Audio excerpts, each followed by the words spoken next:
Itulah ujian. Kalau kata orang Arab, al-imtihanu syarrun lakin labudda minhu. Ujian itu tidak baik. Kalau kata orang Arab, lakin labudda minhu, tapi harus kita laksanakan.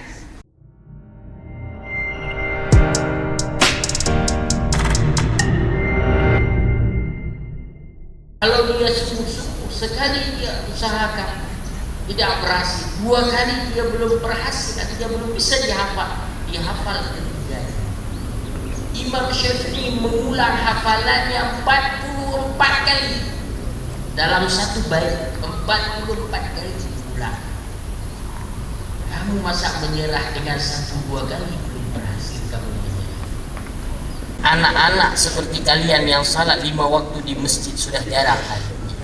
Coba cari lembaga yang ada salat 5 waktu selain di pesantren. Hampir punah kehidupan manusia. Belum ada lembaga-lembaga yang mendisiplinkan anaknya tepat waktu.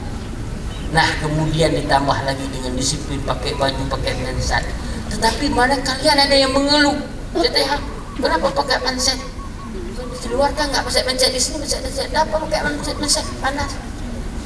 Ada yang mengatakan seperti itu bukan kita yang anjurkan, Allah lah yang telah anjurkan demikian.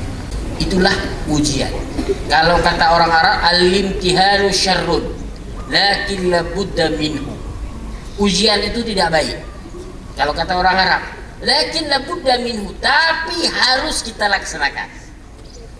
Kenapa dikatakan tidak baik? Jangan-jangan orang belajar karena ujian. Kalau enggak ujian nanti enggak belajar lagi. Lakin labudda minhu, tapi harus dilakukan. Kalau nggak dilakukan, kita nggak tahu sejauh mana kemampuan anak-anak yang sudah diajari pelajarannya. Harus kita laksanakan. Kalau nggak, kita tidak tahu batasan belajar dia kuasai atau tidaknya yang telah diajarkan oleh gurunya. Ujian itu tidak baik, katakan oleh orang Arab, tetapi harus dilaksanakan. Nah, itu maknanya. Maka untuk kita semuanya hari ini, tunjukkan prestasi kalian. Berbakti kepada kedua orang tua sebagai pelajar, menunjukkan prestasinya dalam bidang menuntut ilmunya. Prestasinya seorang petani menunjukkan hasil tanamannya bagus dan hasilnya melimpah. Prestasi orang yang lain lagi berbeda lagi. Tapi ketahuilah, prestasi orang menuntut ilmu, hasil belajarnya bagus, akhlaknya berubah dari tidak baik menjadi baik. Hari ini penyakit, satu lagi penyakit yang menggerogoti manusia. Apa penyakitnya? Yaitu penggunaan HP yang berlebihan.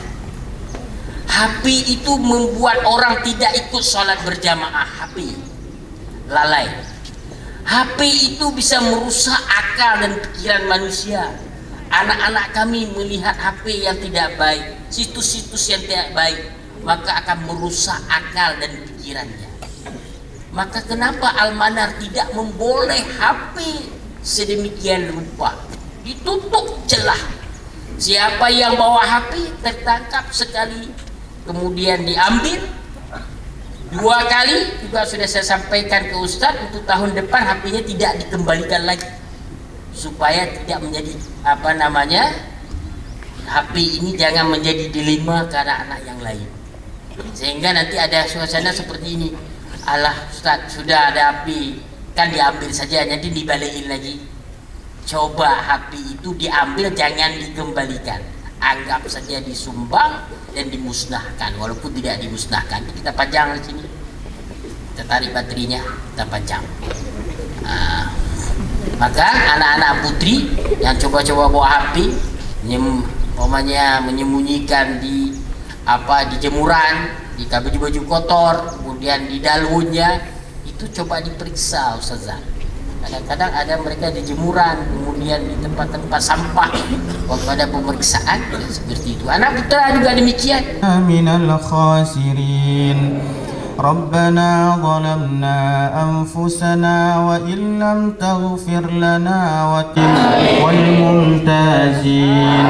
Allahumma la sahla illa ma ja'altahu سهلا وأنت تجعل الصعب إذا شئت سهلا اللهم ربنا تقبل منا دعاءنا إنك أنت السميع العليم وتب علينا إنك أنت التواب الرحيم اللهم اجعل جمعنا هذا جمعا مرحوما وتفرقنا من بعده تفرقا معصوما ربنا هب لنا من أزواجنا وذرياتنا قرة أعين واجعلنا للمتقين إماما.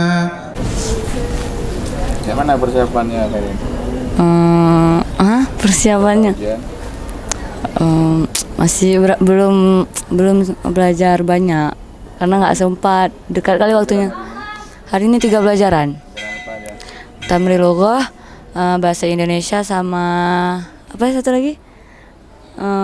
Sama Pamul Kutub. Berapa persen dah siap? 50%.